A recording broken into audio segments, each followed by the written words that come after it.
Now that we reviewed the basic design elements, let's apply this to the code. We will start with the base form, which is a base class from which the top-level forms will derive in the future. The init method of the base form initializes the common pieces, including the search entry, which is currently just a search command. It doesn't do anything right now and is there mostly for the icon. The PSD didn't include a design for the side menu. It included only the icon indicating the side menu is there. I added a side menu entry to make the icon appear, but it doesn't have any functionality or design. I've mentioned the usage of a layered toolbar before.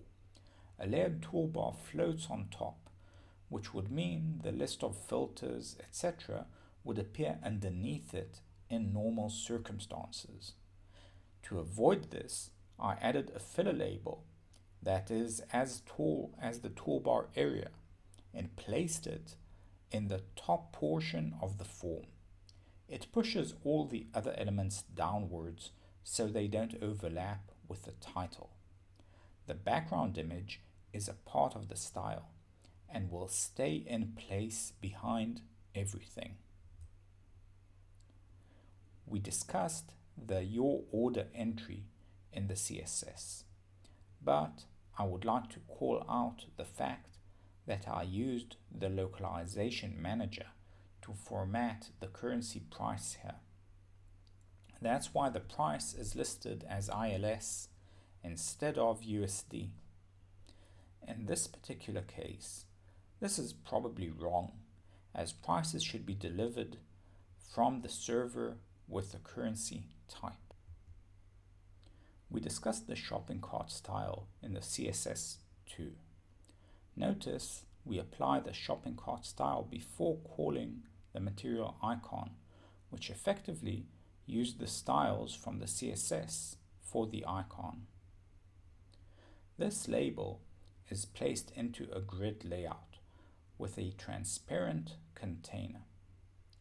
So the top portion shows the background image, and this label abstracts it, creating the effect of a line crossing. That way, it looks like the shopping cart is peeking from the bottom of the UI. This almost works. Remember when I mentioned going overboard? I meant this part. The label in the grid layout trick almost worked, and this is the workaround to get it to work.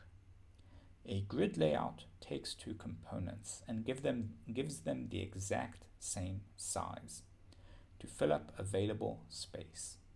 This works great except for cases where the size isn't divisible by 2, in which case 1 pixel at the bottom remains empty. The workaround was simple. Make sure the size of the order bar is always even, and that way the two components get exactly the same size. Otherwise, in some weird cases, we'd have a line of the image peeking in the bottom part. The category list is just a list. It's implemented in the actual form and not within the base form, which is common to all forms. So this method might return null, as not all forms will need that list.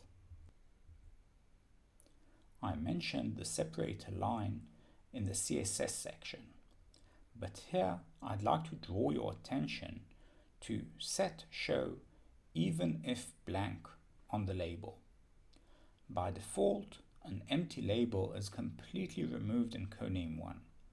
This helps achieve several design aesthetics. In this case, we don't want that behavior, and we can disable that by using this method. You might recall the top bar from the CSS. It includes the title image fill style.